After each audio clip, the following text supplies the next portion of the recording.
Oke, Bapak absen dulu ya.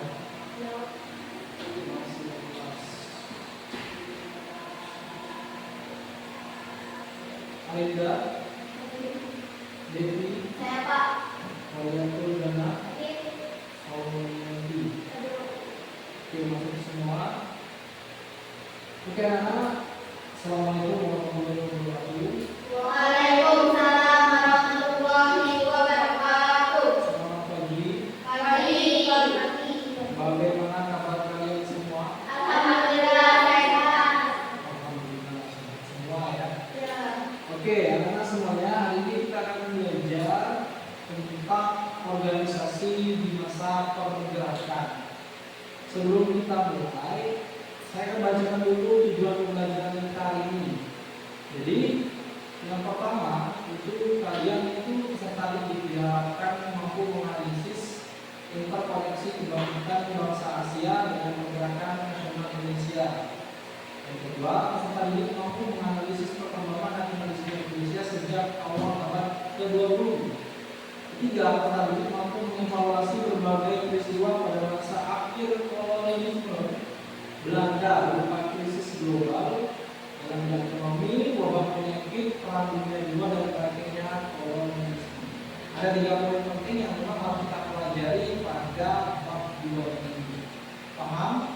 Ya, paham. Oke, sebelum kita belajar di sini, Bapak akan memberikan kalian sebuah lirik lagu ya, sebagai bentuk persepsi saya. Oke, ini adalah lirik lagu apa? Ibu kita Ibu kita Kartini. Coba, saya mau minta kalian menyanyikannya cukup 1 bait saja. Yang seperti ini. Ya, yang bawah biar. Coba kamu berhubungan untuk menjadi danternya teman-teman dalam bikin suara. Coba. Pengetahuan kamu bukan yang di bawah cahaya.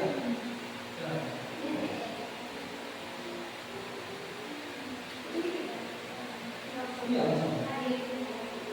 Boleh di sini yang lainnya.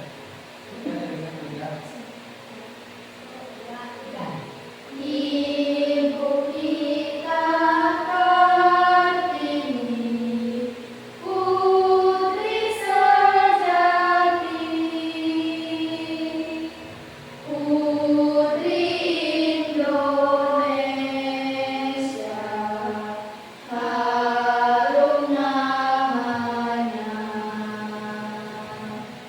Ibu kita Kartini, pendekar bangsa,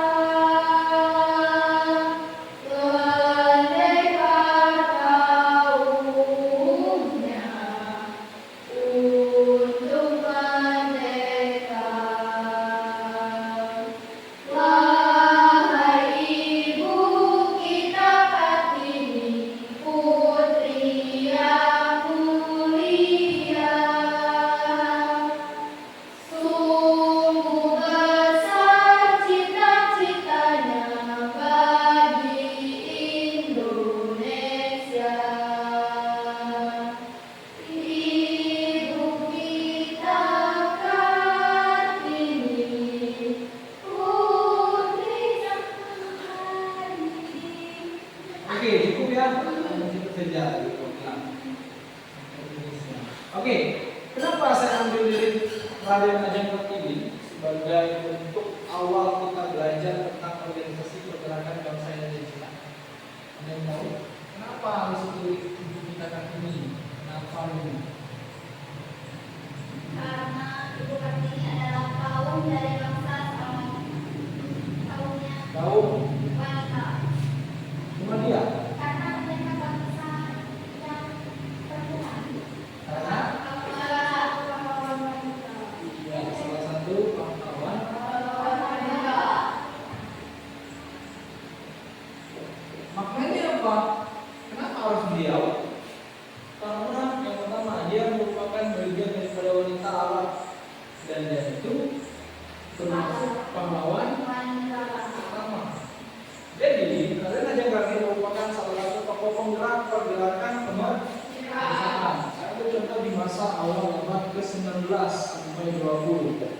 Sekitar 1900-an di akhir 1900, Raja Majapahit ini merupakan salah satu tokoh bangsawan yang memiliki peran penting bagi para perempuan. Perempuan kalian perempuan kan? Jadi Raja Majapahit ini adalah tokoh anak dari cendekiawan dan juga seorang tokoh besar yang dimana dia punya pikiran revolusioner untuk merubah karakter yang perempuan di masa kerajaan. Itu hanya dianggap sebagai dia lebih tepatnya adalah perempuan tidak akan bisa mengenyam pendidikan di masa itu karena wanita hanya sebagai pelayan kerajaan. Nah, pada kerajaan Kartini itu merubah paradigma itu dengan cara bagaimana memberikan pendidikan. Terus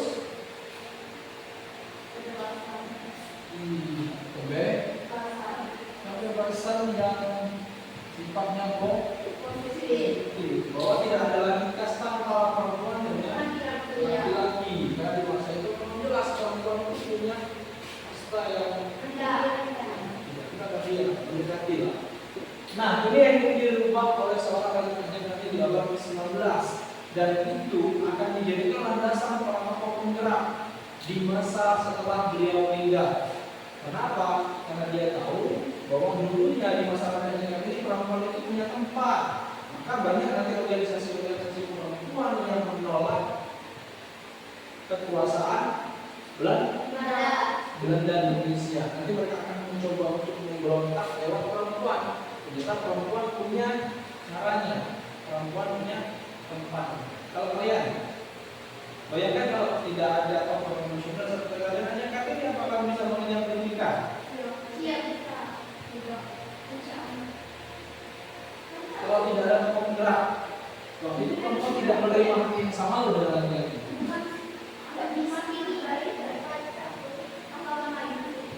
Siapa setelah Raja Majapahit ini? Tapi awalnya dimulai dari beliau ini, Raden Ajeng Kartini. Kita bedah lagu ini. Lagu ini dititikberatkan untuk mengenang jasa Ibu kita Kartini, putri jadi itu jelas dari kepribadiannya. Nanti waktu putri Indonesia namanya. Jadi dia akan selalu dikenal sebagai putri khas Indonesia di masa itu. Bayangkan di abad ke-19 kita sudah punya perempuan cendekiawan, intelektual, akademis yang mampu berpikir sejauh itu. Bayangkan kalau perempuan tidak punya pikiran revolusioner, mungkin hari ini kalian akan kesusahan dalam menimba itu, mengenyam pendidikan atau memiliki status dan stratifikasi sosial dengan laki-laki. Sebenarnya tidak hanya di masa Raja Majapahit ini, tapi di masanya siapa? Nabi Muhammad SAW. Perempuan di sebelum beliau hadir, perempuan yang didirikan budak. Karena zaman itu terkenal dengan budak. Yang perempuan laki-laki pun ada yang jadi budak. Hanya sapanya dari masa kegelapan ke terang. Karena dia memperjuangkan hak-hak perempuan. Beda dengan Raja Majapahit ini dalam bentuk pendidikan.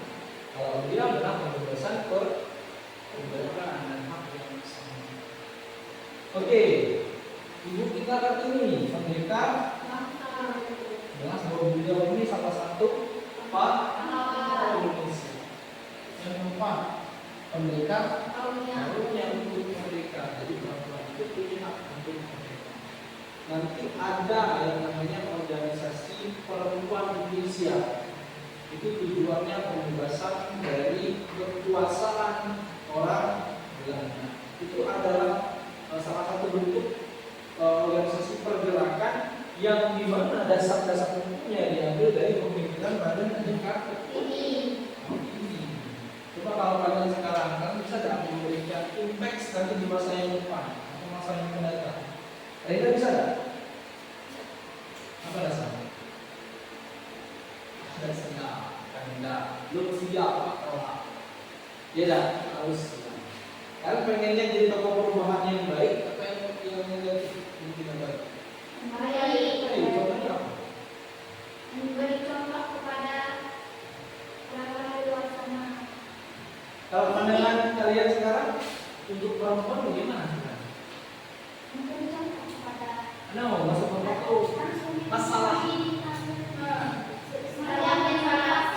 masalah perempuan sekarang apa? percintaan. Yang sering menjadi permasalahan untuk perempuan apa? Cara berpakaian. Keluarga. Laki-laki ngerasa nggak? Maksudnya kekurangan dalam bentuk keluarga masih juga kan? Berarti bukan hanya perempuan. Yang hanya dimiliki perempuan apa? Permasalahan yang sering dialami perempuan. Kekerasan. Iya, pelecehan, kekerasan seksual ini. Kenapa perempuan selalu menjadi incaran hal seperti itu? Tapi sekarang itu tidak hanya perempuan ya. Iya tak? Kemarin ada kejadian laki-laki yang menjadi korban dari seorang laki-laki. Seru kan? Nah, ambil contoh perempuan selalu menjadi subjek atau objek dari kekerasan pada rasidivis kejahatan seksual. Kalau kalian sebagai perempuan, apa yang kalian perjuangkan di masa depan hal itu untuk mengurangi hal tersebut? Pikiran apa yang kalian sumbangkan? Selalu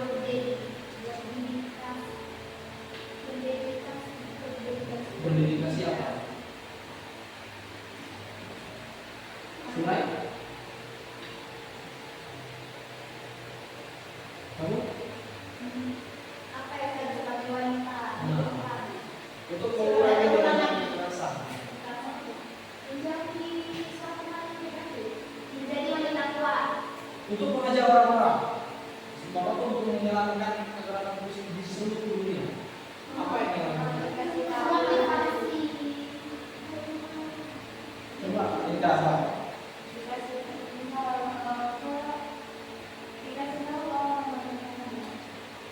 Dikasih tahu baru dalam bentuk pergerakan ya, massa banyak orangnya. Ajak orang ramai, demo, itu. Terus,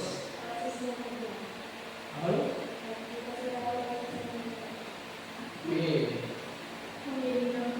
Itu kalian lah yang bikin, karena kalian kalau bapak yang bikin tentang itu, lo kan juga bapak bisa.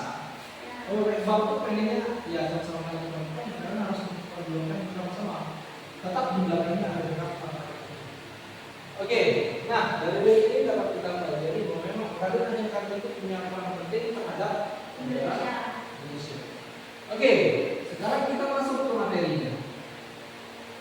Nah, hari ini kita sesuai dengan kaitan pembelajaran kita, sesuai dengan tujuan pembelajaran kita, yaitu organisasi pergerakan nasional. Ngomong-ngomong gimana orang Israel tadi?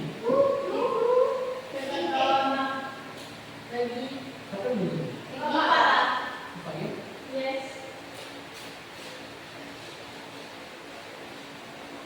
Nah, organisasi pergerakan nasional yang pertama ada yang namanya Budi Utomo atau disingkat BUMI.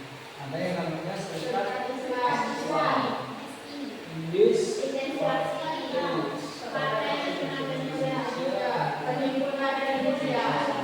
Kalau yang kalian terus kemarin ada yang perempuan, organisasi perempuan. Nanti di sini tidak masuk kok. Nantilah bisa pelajari dulu. Karena memang itu tadi awal presensi awal kita mengenal lebih dalam tentang pergerakan. Oke, organisasi ini bisa ada karena adanya kekalahan Indonesia. ya karena masuknya kembali Belanda ke Indonesia. Ini peristiwa terjadi setelah atau sebelum kemerdekaan? Setelah atau sebelum? Setelah atau sebelum? Ini masuknya kembali Belanda ke Indonesia setelah atau sebelum? Setelah. Iya, setelah 1945. Setelah Indonesia merdeka, organisasi ini dibentuk. Karena apa? Karena ada proses yang dilakukan oleh bangsa Belanda untuk kembali masuk ke Indonesia.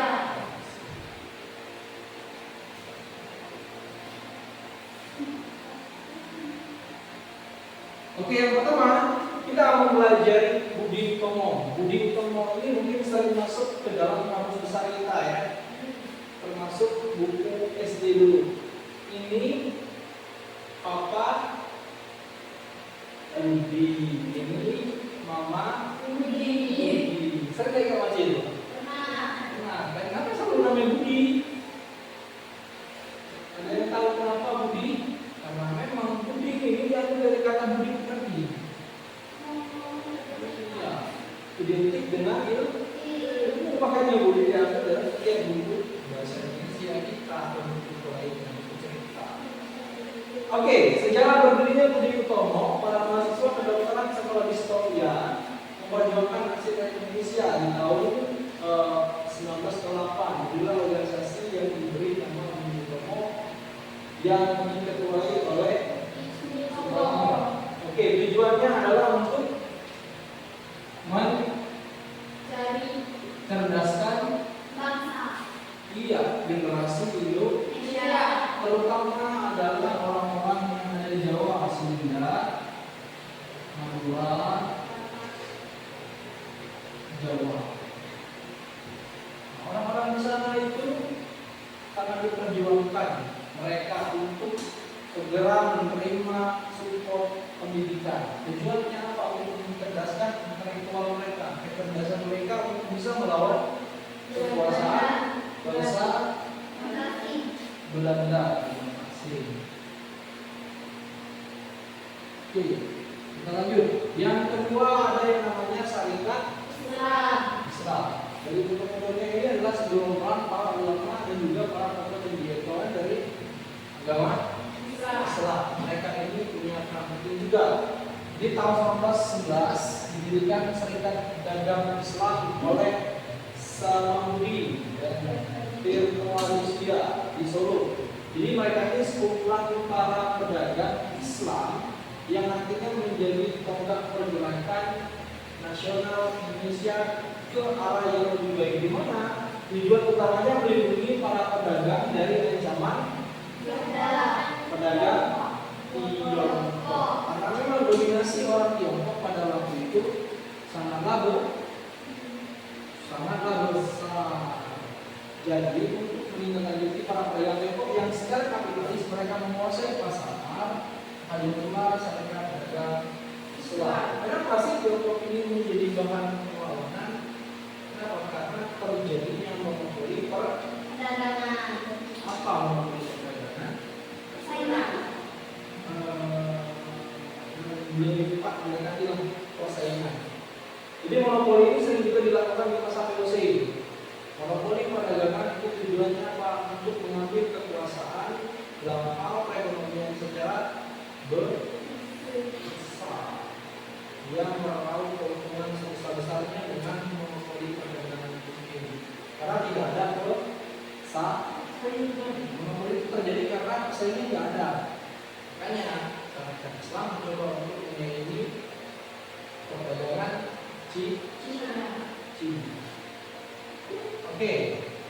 Selain perdagangan, didampingi juga dengan Umar, Syarikat Islam bersifat non kooperatif dengan Belanda. Apa non kooperatif? Tidak berpihak.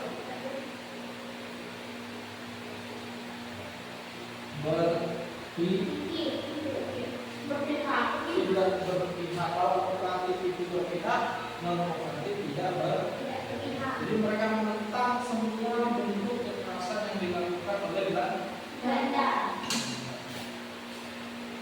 Oke, next.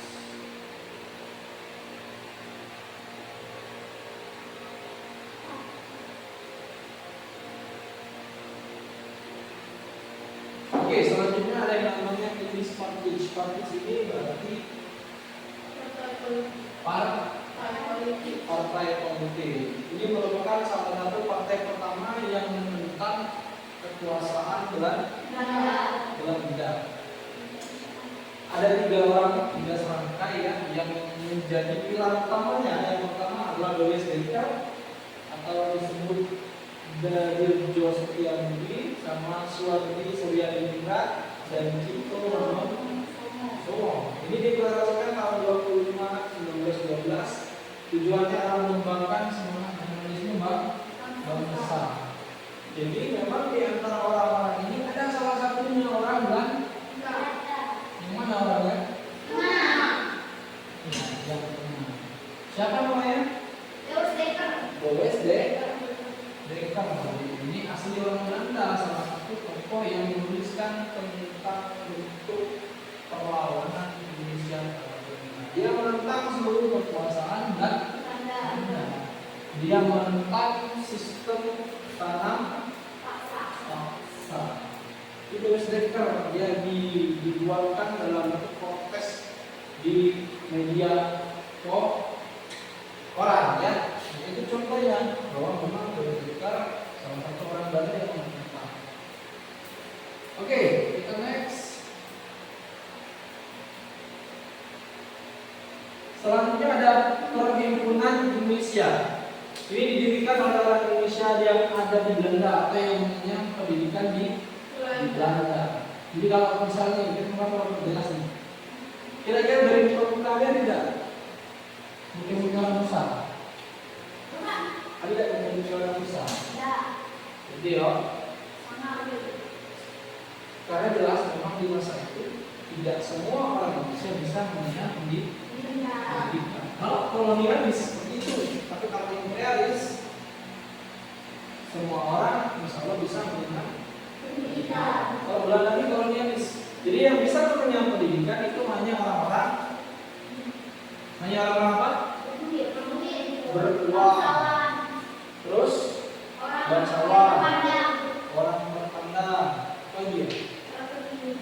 Kaum priai tertinggi, punya kasta, atau semua orang-orang yang punya hak lah untuk bisa menerima pendidikan. Kalau rakyat biasa bisa nggak?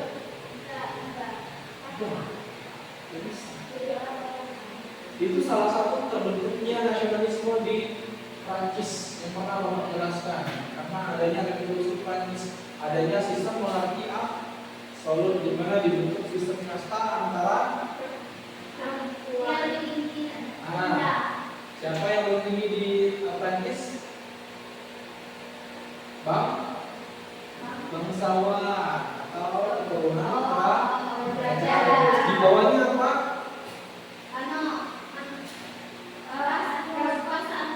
Pendeta. Yang di bawahnya ada 3 sistem kasta di sana. Kalau di India ada 5. 4. Yang pertama kaum Brahmana, yang kedua kaum yang ketiga Waisa, yang keempat Sudra, yang kelima bangsa Dalit yang tidak masuk dalam sistem kasta. Jadi setiap daerah itu punya kastanya masing-masing. India itu merupakan salah satu tempat terbentuknya nasionalisme. Sama halnya dengan Prancis yang merupakan salah satu tonggak awal perubahan terjadinya nasionalisme. Dan Indonesia mengambil ide itu, mereka pelajari di Leiden, di Belanda, dan diterapkan ke negara kita. Karena memang Indonesia juga punya sistem kasta yang diterapkan oleh bangsa Belanda. Padahal agama ini itu sudah masuk ke Indonesia di masa abad ke-7. Sebelum Belanda masuk, di dulu masuk dulu. Diterapkan aja kasta. Tidak, karena ditolak oleh norma sosial Indonesia.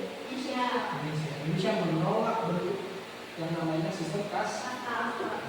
Tapi kenapa mereka tidak bisa menolak Belanda? Karena Indonesia punya keperluan terhadap sistem kekuasaan Belanda itu lebih kuat. Kalau di zaman Hindu, kerajaan kita yang berbentuk kesukuan itu lebih kuat dibandingkan masuknya Hindu. Barulah Hindu setelah berakumulasi ada peningkatan kebudayaan. Karena memang orang Hindu masuk ke Indonesia itu bukan untuk menguasai, tapi untuk apa? Untuk memberikan impact tentang agama dan Kebudayaan. tujuannya adalah menyebar luaskan agama. Jadi mau dan mau mereka yang menyesuaikan dengan Indonesia. Tapi kalau Belanda dia sistemnya maksa. Kalau pada dulu kemarin bisa lawan enggak? Pakai bom kucing, gimana? Jadi dari kapal nih, kita dibawa negara tembak khusus. Sampai Itu dulunya apa ya?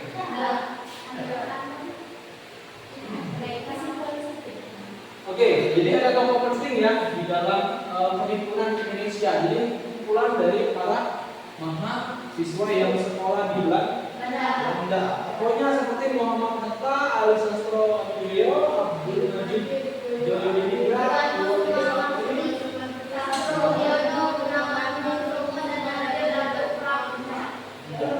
nanti di tokoh-tokoh ini akan menjadi tokoh besar di Indonesia.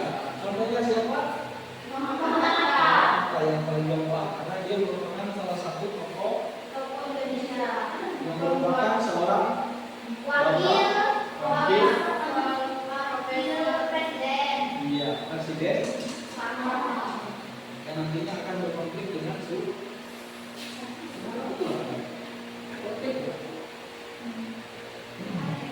Jadi tujuan mereka ini apa? Tujuan dari pembentukan himpunan mahasiswa Indonesia. Mencapai Indonesia merdeka. Iya, mencapai Indonesia Merdeka. Jadi siapa ini? Jujur lupa. Nih, mana? Nih, ya, ini kamu nih. Sampai. Masa kita lupa ini?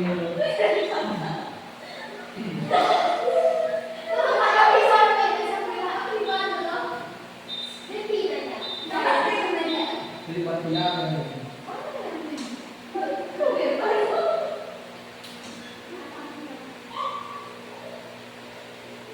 Oke, selanjutnya ini ada yang namanya PNI, Partai Nasional Indonesia. Siapa ketuanya? Apa tujuannya? Ideologi nasional. Apa sih ideologi?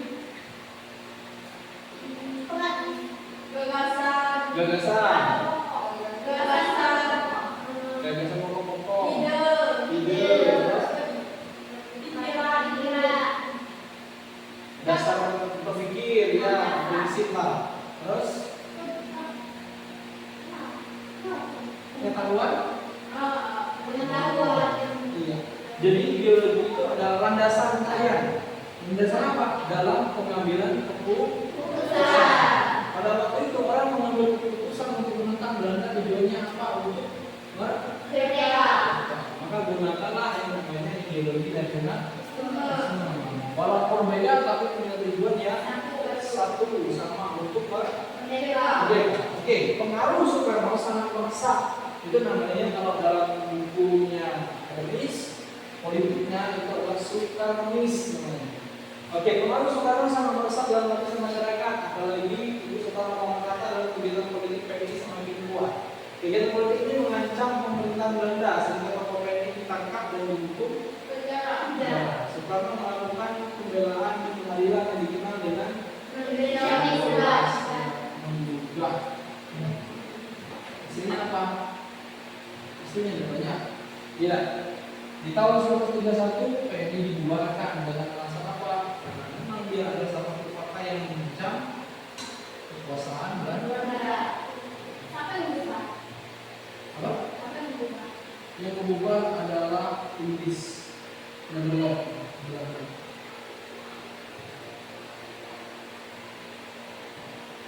Oke, lanjut.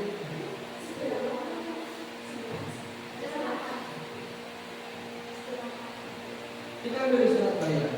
Oke, silakan dibuka HP-nya. Kalian kerjakan. Siapa yang bisa nilainya? Jadi Pak. Ini ada pertanyaan. Silakan dijawab. Ada 10 pertanyaan.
Ayo kencang.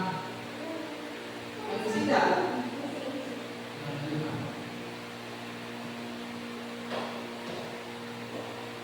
Ini bukan kasar.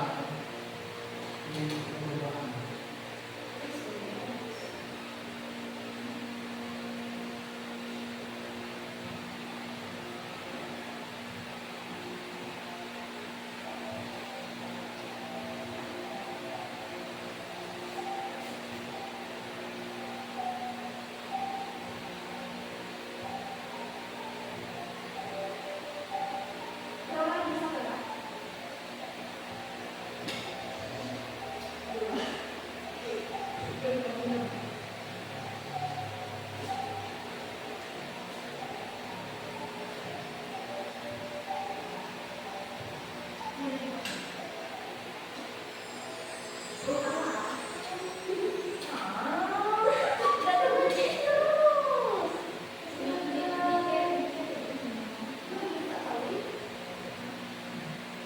Itu cepat sih.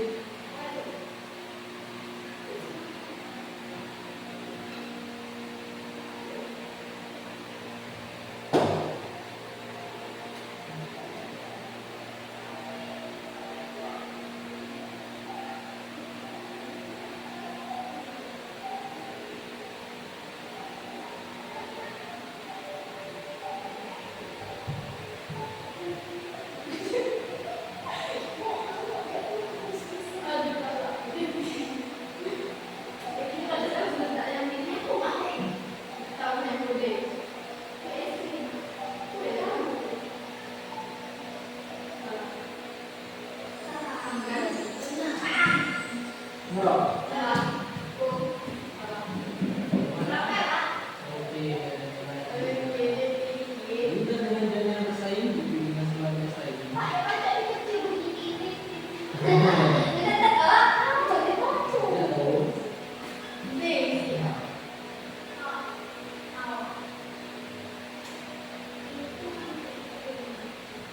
Yang cepat kena rusak.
Iko benar.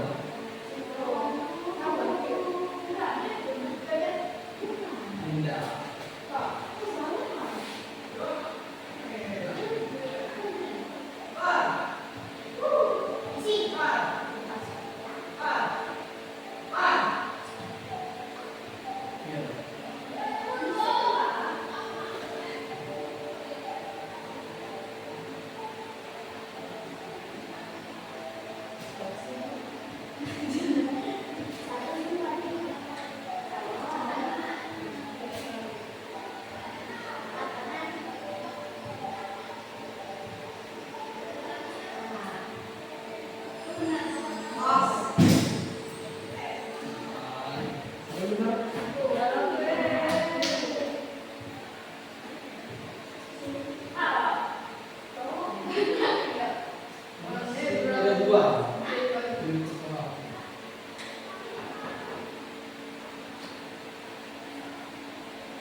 Menuju apa itu?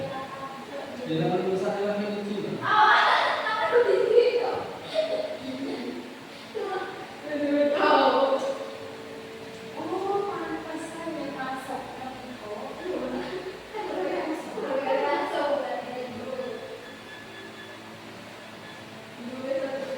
Oke, pembelajaran kita sudah selesai.